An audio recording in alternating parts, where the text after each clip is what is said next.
Hello children, I hope you all are good.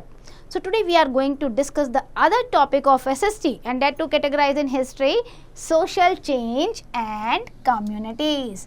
और इस chapter में हम पढ़ेंगे बेटा with the passage of time कैसे सोसाइटी में चेंज आया, कैसे कम्युनिटीज़ डेवलप हुई, किस टाइप की ट्राइबल कम्युनिटीज़ आई, फैमिली लाइफ कैसे बना.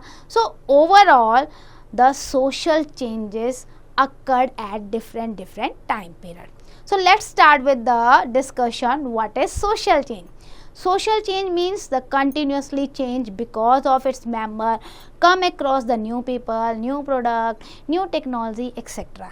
देखो बेटा समय के साथ साथ क्या होता है, जैसे जैसे थोड़ा बहुत हमारा बदलाव होता रहता है, हम दूसरे लोगों से मिलते हैं, हमारा कल्चर, ट्रेडिशन, लैंग्वेज, नई प्रोडक्ट्स आ जाते हैं, उनको यूटिलाइज करते हैं, उन्हें बनाना सीखते हैं, नई टेक्नोलॉजी आती है, कुछ इन्फॉर्मेशन हमें मिलती है.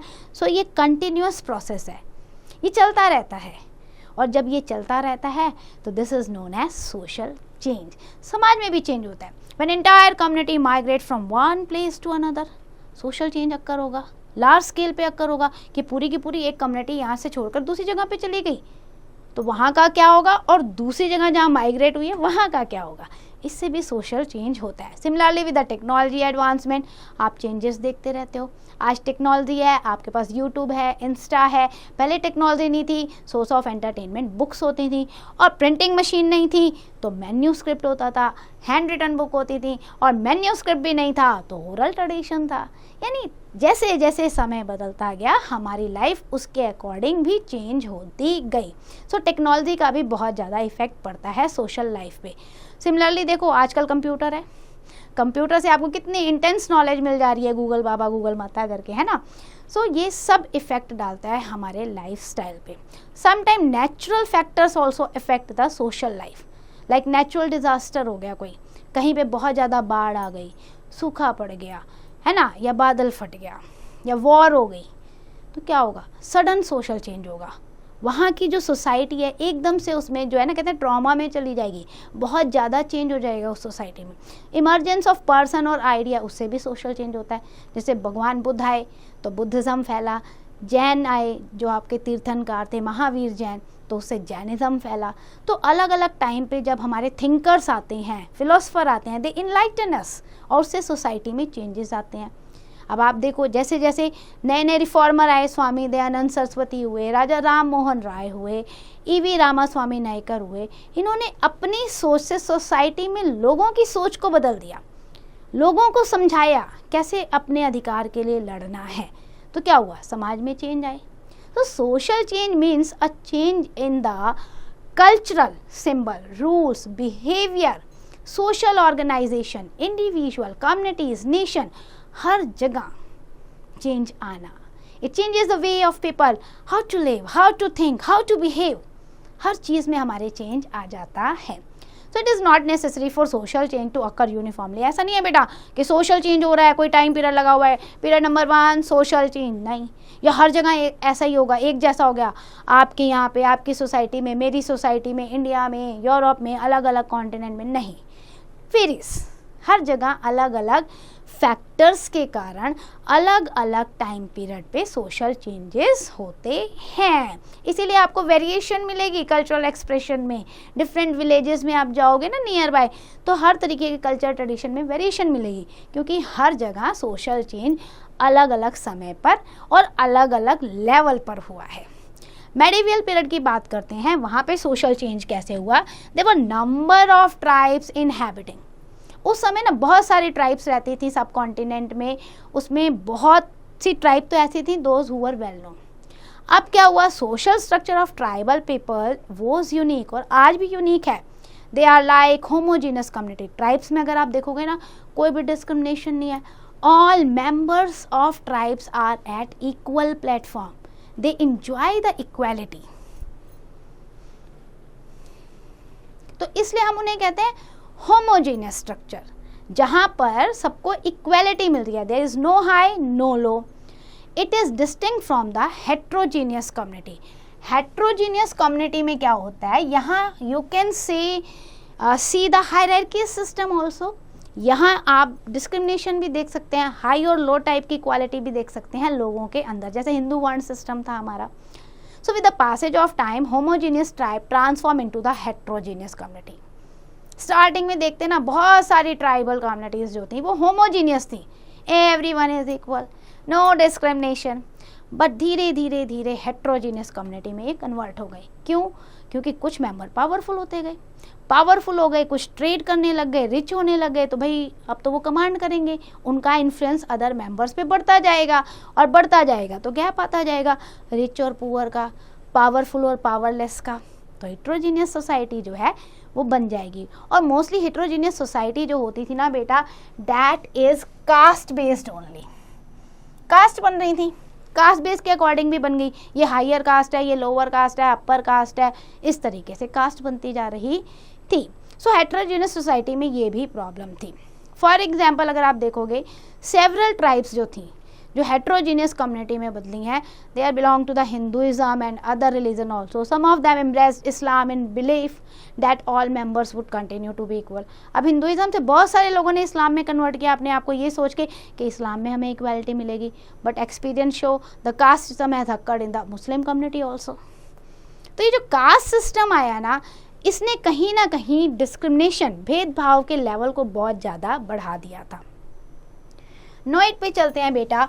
अगर आप कुछ इंपॉर्टेंट ट्राइब्स देखोगे इंडियन सब कॉन्टिनेंट की, तो हमारे यहाँ रही हैं बलोचिस्तान पाकिस्तान में बलोच, फिर हिमाचल प्रदेश में है हमारे गद्दी, सेंट्रल इंडिया में हमारे आते हैं द गोंड्स, भील जो हैं वो राजस्थान के, मारवाड़्स इन तमिलनाडु, देन आपके खोखर्स इन पंजाब, देन आपके Cheros and Santals in Bihar and Jharkhand, after that Kolis in Karnataka and the Vedas in Kerala.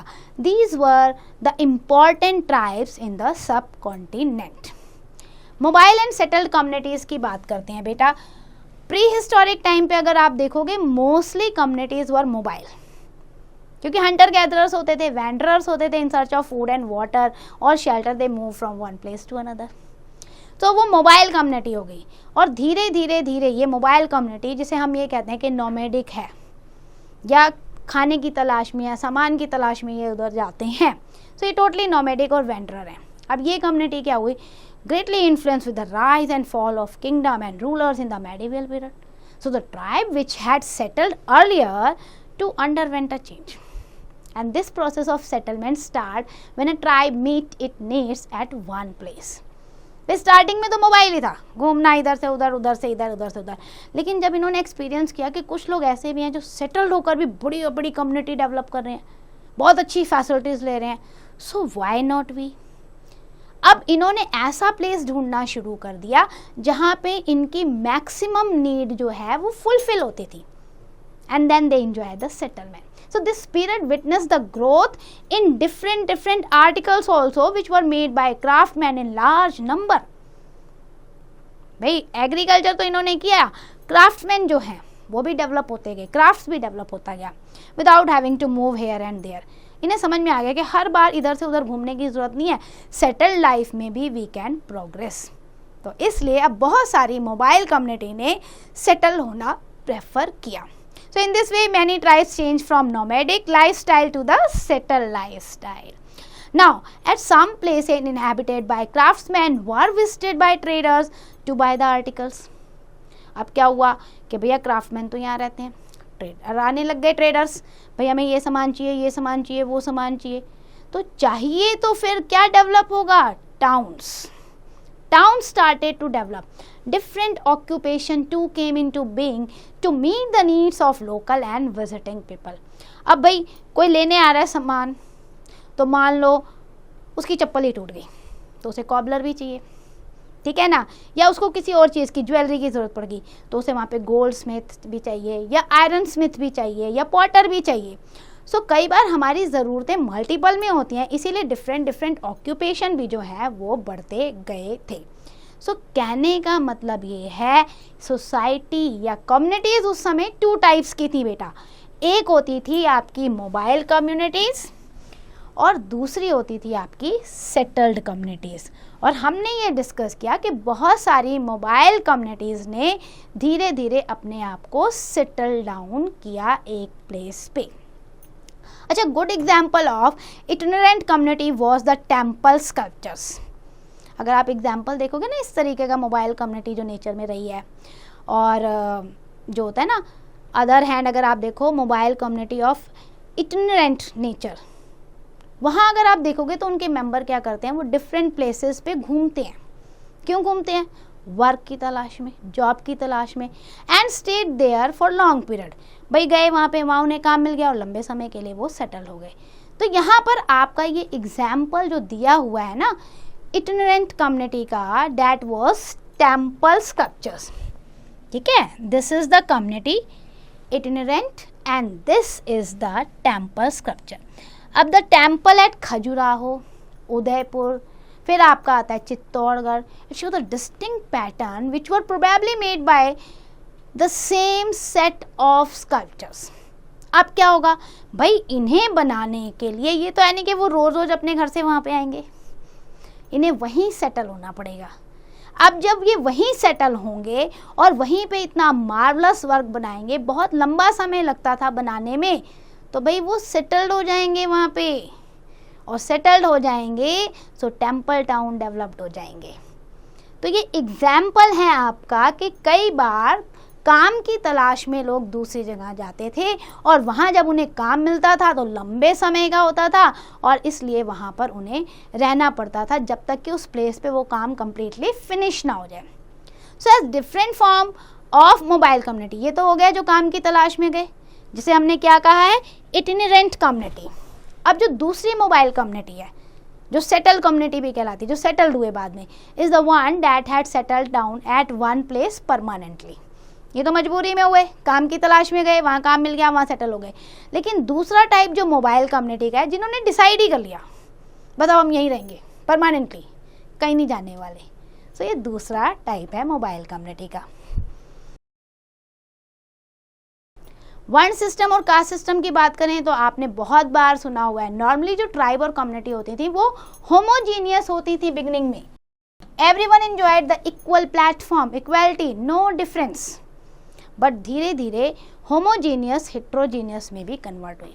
Homogeneous में क्या होता था, all members have equal status, ये होमोजीनियस कम्युनिटी है, नो वन इज हाई और लो, eat together, sit together, they were having the marriage relation.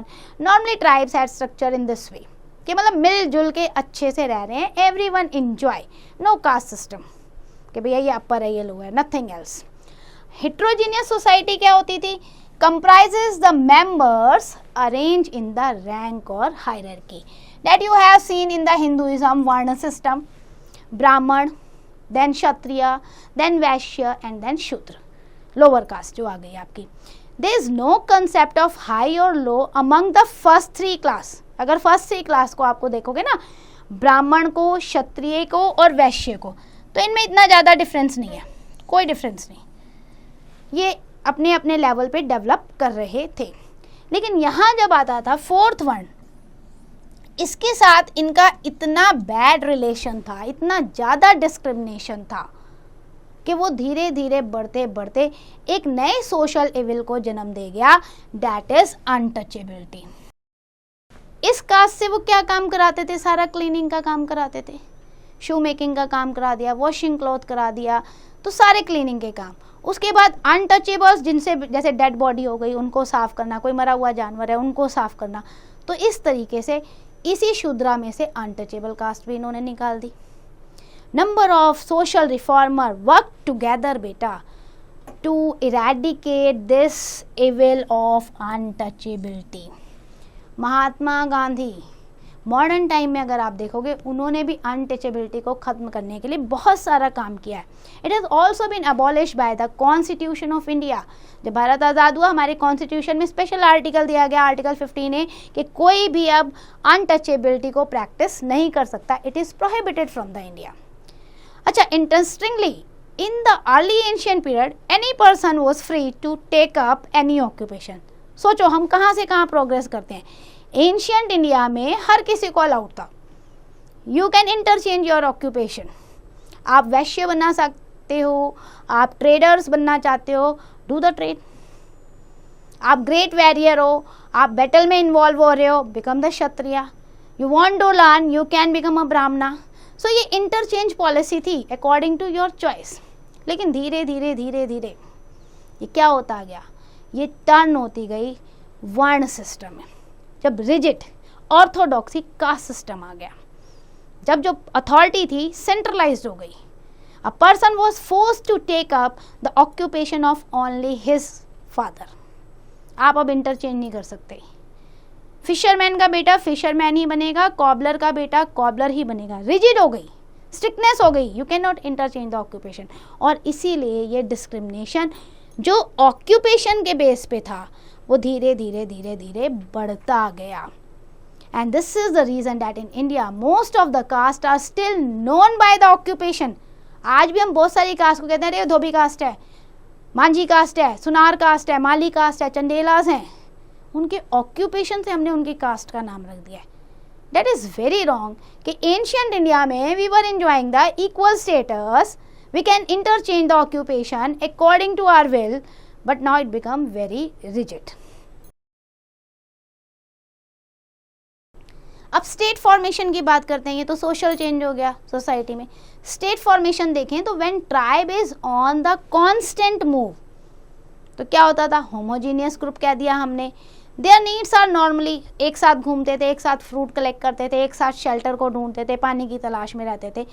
Banjara tribe जो है वो गुड एग्जाम्पल है होमोजीनियस सोसाइटी का। When tribes settled at one place, so heterogeneous हो गई।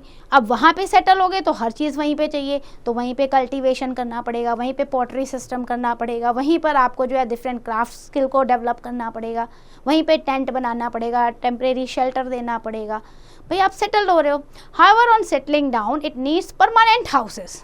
फिर धीरे धीरे क्या, परमानेंट हाउस हम तो यहाँ से जाएंगे नहीं, स्पेशल टास्क हो गया। So all its member can not be engage in the same task, क्योंकि यहाँ पर अब एक पर्टिकुलर जगह पर हमें बहुत सारी चीज़ों की ज़रूरत है, तो हर कोई सारा एक जैसा काम तो कर नहीं सकते। So over the time period हुआ क्या, they have to enter the other occupation. अच्छा मैं आयरन स्मिथ, आयरन का काम कर लेता हूँ, आप स्टोन कटर का काम कर लो, आप ये कर लो वो कर लो। So different people started to do the different work. There was the need of plough maker, food grower जो होते हैं, भाई खेती कौन करेगा, हल कौन चलाएगा, ठीक है ना। अब कुछ लोग हल चला रहे हैं, कुछ लोग लकड़ी का काम कर रहे हैं, कुछ लोग मिट्टी का काम कर रहे हैं, तो धीरे धीरे ये हेट्रोजीनियस सिस्टम बढ़ता गया।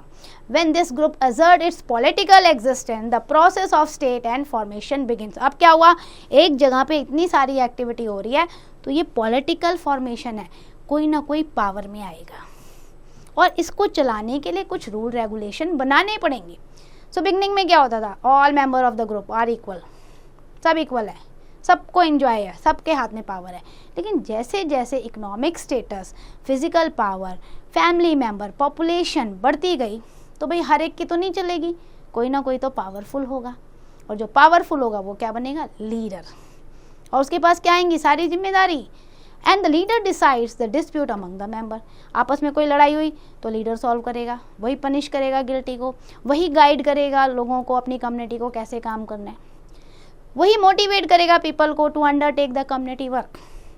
भाई मिलकर जो है नहर बना लेते हैं, नहर खोदते हैं, कुआं खोदते हैं, अपने लिए रास्ता बनाते हैं, जंगल साफ करते हैं खेती के लिए।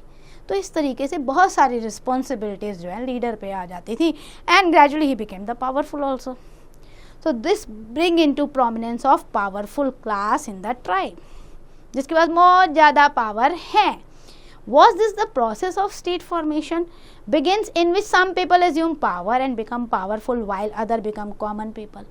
Yes, कि वो समय था कि देखो जिसके हाथ में पावर आ रही है वो धीरे धीरे अथॉरिटेरियन पर्सन बनेगा और स्टेट की फॉर्मेशन होगी, और ऐसे ही धीरे धीरे राजा और रानी बने थे।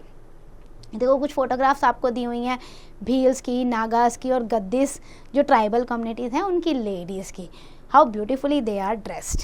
अच्छा अब चलते हैं, when a nomadic tribe settle down at a place which is already inhabited, तब क्या होगा, भाई नोमैडिक ट्राइब आई, यहाँ पे हमें सेटल होना है, यहाँ पे तो ऑलरेडी लोग रहते हैं, its member have to mingle with the other.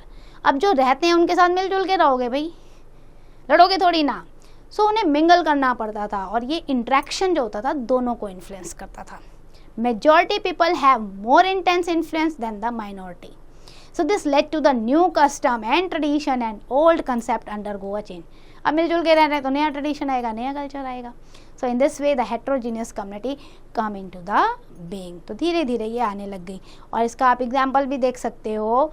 Gonds हैं, Ahoms हैं. The Gonds settled over a large area so they could play a major role in the political field. Their influence was limited to the formation of the small kingdom. Ahom का यही गॉन्ड जो थे ना, उनका ये मानना था कि हम इस एरिया में सेटल होंगे, पावरफुल होंगे, अपना किंगडम बनाएंगे. अहोम जो थे other hand they settled over a limited area forming a majority and this give them an edge to united political entity which help them to form the state. तो अहोम अपने लिए एक बड़ा स्टेट बना पाए, लेकिन गॉन्ड अपने लिए एक छोटा किंगडम ही बना पाए. So important communities and tribes which settled and contributed in the state formation अगर हम देखें तो आपके खोकर्स हैं, देन आपके गद्दीज हैं, नागाज हैं, खासीज हैं, अहोम्स हैं, गॉन्ड्स हैं. तो अब हम गॉन्ड्स की बात कर लेते हैं. केस स्टडी ले लेते हैं बेटा गॉन्ड्स की. The Gonds are the major tribe of central India. They live in the hilly और द फॉरेस्ट एरिया है ना, अपर नर्मदा वैली में, वहाँ पर ये रहते हैं. अब नर्मदा वैली कहाँ पे है? मध्य प्रदेश, महाराष्ट्र, छत्तीसगढ़, तेलंगाना, आंध्र प्रदेश, ओडिशा, यहाँ पे आपको मिलेंगे. Due to their dominant number this entire region is also called Gondwana. क्योंकि बहुत सारे गॉन्ड्स यहाँ रहते हैं तो Gondwana. Gondwana means the land of gods. अब सब इम्पॉर्टेंट गॉन्ड ट्राइब्स की अगर हम बात करें तो गॉन्ड में भी अलग अलग ट्राइब है, क्योंकि गोंडवाना और गॉन्ड तो ये कम्युनिटी है, इसमें अलग ट्राइब है, भील है, संथाल्स हैं. तो पास्ट अगर आप देखते हो ना, Gond lived in a small homogeneous group and divided into the several clans. बहुत सारे क्लैंस उन्होंने बना रखे थे under a raya or chief. Gradually they concentrated at some places in large number with which the process of state formation begin. फिर धीरे धीरे इन्होंने शुरू कर दिया कि ये पूरी एरिया में हम सब रहेंगे. तो क्या बना?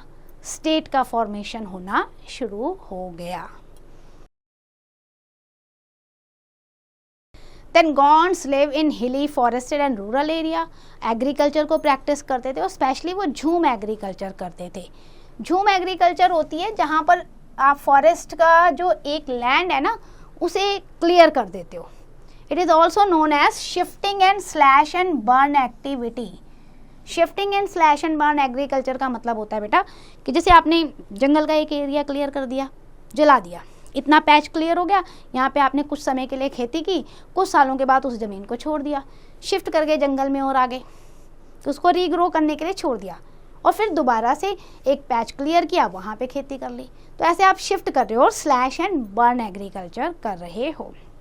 अब अगर हम बात करते हैं around the 14th century, Gond started to concentrate at some places in central India also. Central India में गए, वहाँ पावरफुल बने. उसके बाद उन्होंने स्टेट का फॉर्मेशन करना शुरू किया, छोटे छोटे किंगडम्स बनाने शुरू किए और फिर अपनी पावर दिखाई उन्होंने. बहुत प्रोमिनेंट पावर में आए. इवन व्हेन द दिल्ली सल्तनत स्टार्टेड टू डिक्लाइन. जब दिल्ली सल्तनत का एंड हो रहा था ना, उस समय ये जो गॉन्ड्स थे ये काफ़ी पावरफुल हो रहे थे. They rose to prominence status.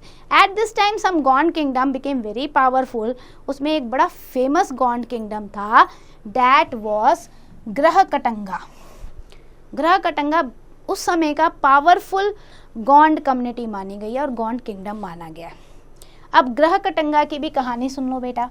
इसका जो मेन इन्फॉर्मेशन सोर्स है हमारे पास अकबरनामा में. अकबरनामा में इसके बारे में लिखा हुआ है. उसमें ये लिखा है कि ग्रहकटंगा वॉज डिवाइडेड इनटू गढ़.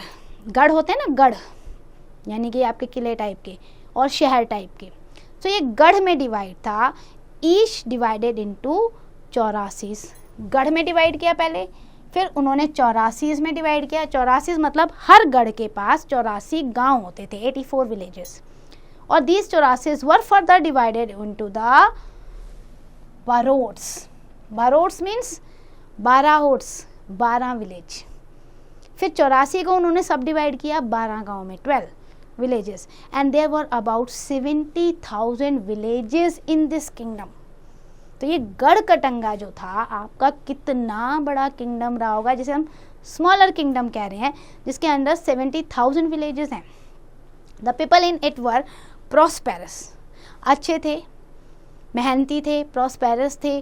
ट्रेडर्स जो थे वो फॉरेस्ट प्रोडक्ट में डील करते थे, एलिफेंट में डील करते थे। अकबर ने कई बार इस किंगडम को इन्वेड किया कंट्रोल करने के लिए इनके रिसोर्सेज को।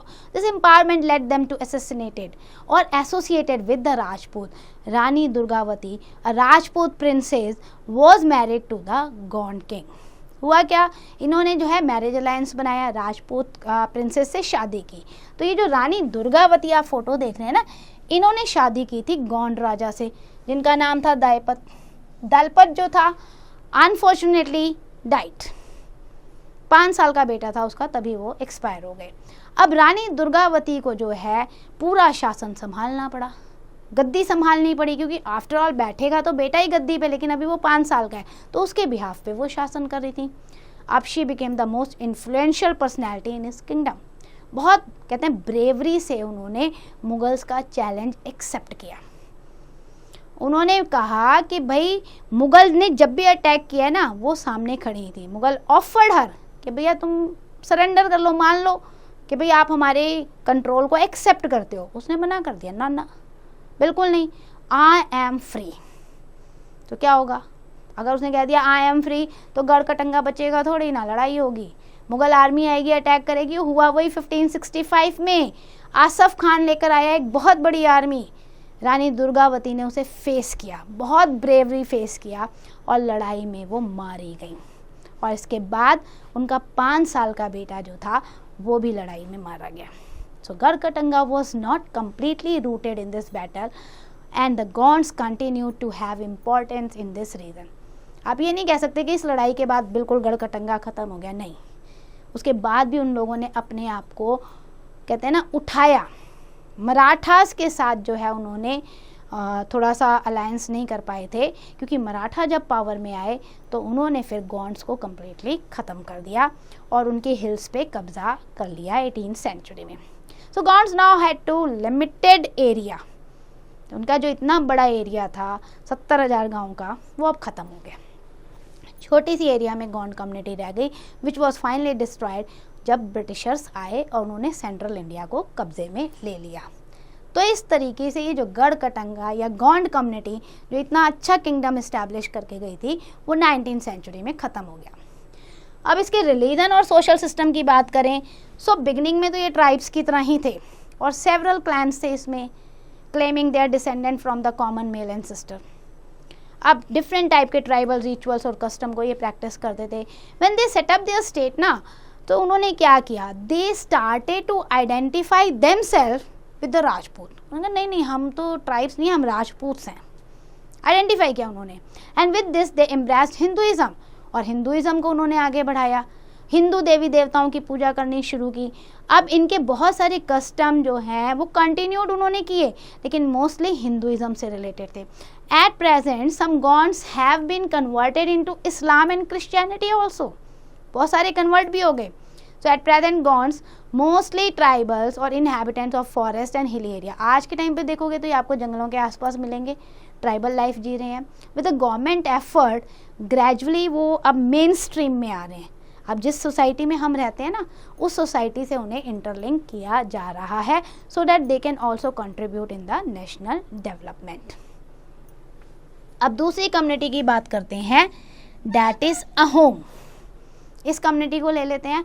तो अगर हम देखें, settlement of Ahom was very very different from the Gonds, अलग था।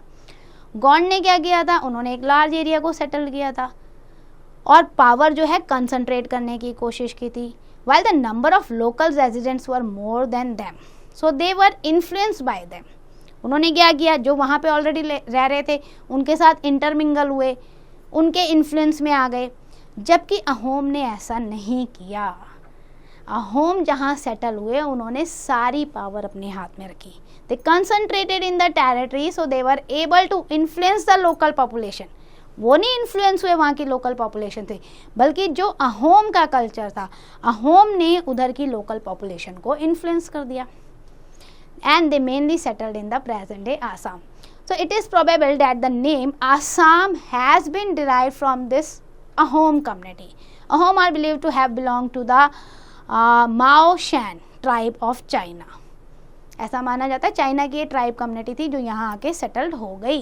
दे arrived in India about 13th century and under the leadership of Sukaphaa. Sukaphaa की लीडरशिप में ये आए थे और यहाँ के लोकल रूलर को उन्होंने हराया और ब्रह्मपुत्रा वैली जो है, कामरूप यानी कि जिसे आसाम कहते हैं, उसको कैप्चर किया और यहाँ सेटल्ड हो गए। Now the Ahom embraced Hinduism when there king, जब इनके राजा है ना, तो इन्होंने भी हिंदुइज्म को ही एक्सेप्ट किया था। इनके राजा थे that is Suhungmung. He did so, he adopted the name of Swarga Narayan. उन्होंने अपना नाम रखा था राजा ने स्वर्ग नारायण। अब उसके बाद तो भाई उन्होंने दिखा दिया कि मैं हिंदू हूँ, हिंदू कस्टम को फॉलो किया, दुर्गा पूजा करने लग गए, काली पूजा करने लग गए और धीरे धीरे अपने जो ओल्ड ट्राइबल ट्रेडिशन कस्टम थे उन्होंने गिव अप कर दिया, टोटली हिंदू बन गए। धीरे धीरे लोकल हिंदू पॉपुलेशन के साथ मिंगल अप हो गए, सोशल सोसाइटी भी वैसे ही बनती गई। They adjusted themselves with the local condition and they abandoned their original links including their original language, Tai and script। अपनी लैंग्वेज को भी ख़त्म कर दिया उन्होंने, उस स्क्रिप्ट को भी ख़त्म कर दिया और हिंदुइज्म को टोटली अडॉप्ट कर लिया। अहोम ने धीरे धीरे अपने आप को एक्सपेंड किया, 3 सेंचुरी तक इन्होंने रूल ओवर किया और बहुत सारी स्ट्रगल्स भी देखी। स्ट्रगल इनकी किसके साथ हुई? नागास के साथ, खासीस के साथ, कचरेस के साथ in north east India. They also fought with the Mughal. Aurangzeb defeated them. Aurangzeb से इनकी हार हुई but could not keep them under the control long time.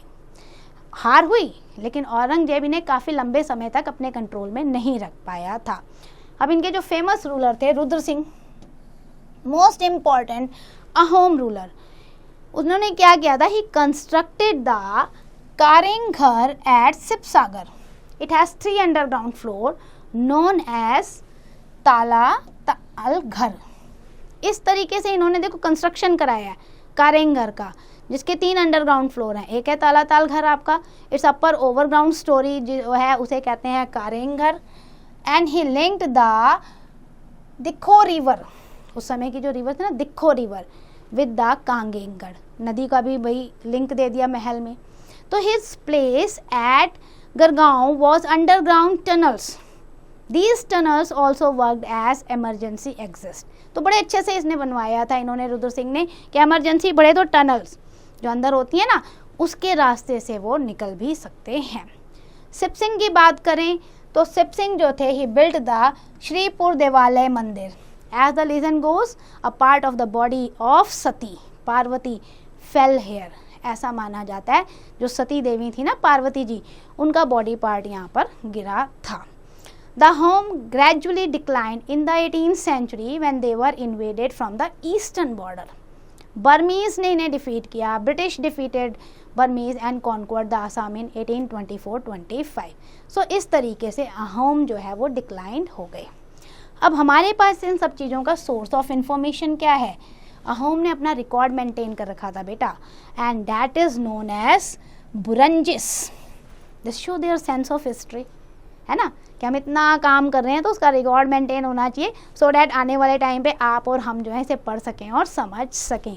The rajas audience hall stand for 66 pillar, each of them 2 meters round with abundant decorative would and stone work. इस तरीके का सारा इन्होंने लिखा हुआ है, डिटेल दी हुई है। तो ये हमारे लिए एक बहुत अच्छा सोर्स ऑफ इंफॉर्मेशन है। अब देखो बेटा यहाँ पिक्चर में ये आपका कारेंगर है, कितना बढ़िया बिल्टअप किया हुआ है, और ये आपका श्रीपुर देवालय मंदिर है। Now we are going to discuss the main concept of this chapter. Number 1, social change means a change in a cultural symbol, rule of behavior, social organization and our value system. और social change जो है medieval period में बहुत large scale पे हुआ था। Then we have discuss 2 types of society, that is settled community और mobile community. Mobile को हम क्या कहते हैं? होमोजीनियस। और फिर जब आपकी सेटल्ड हो जा रही है और वही होमोजीनियस सोसाइटी अगर अलग अलग टुकड़ों में बढ़ जा रही है जहाँ पे हायरार्की सिस्टम है, डिस्क्रिमिनेशन है, तो फिर वो हेट्रोजीनियस सोसाइटी हो जाती है। The tribals were homogeneous group that changed into the heterogeneous group after the process of state formation. मतलब स्टार्टिंग में ये homogeneous थे, इक्वालिटी थी, फिर लेटर ऑन ये हेट्रोजीनियस होते गए और पावर कंसंट्रेट होती गई. Then the Gonds live in the Gondwana, a region covering the large area of central India. हालांकि ये पावरफुल किंगडम नहीं बना पाए बट काफ़ी समय तक इन्होंने अच्छा रूल किया. देन अहोम जो हैं वो एक लिमिटेड एरिया जो ब्रह्मपुत्रा वैली की एरिया है उस पे उन्होंने रूल किया और एक पावरफुल स्टेट के रूप में इमर्ज होकर आए. So that's end for the chapter beta. I hope you understand each and every concept. Now it's your turn. Do the exercise carefully.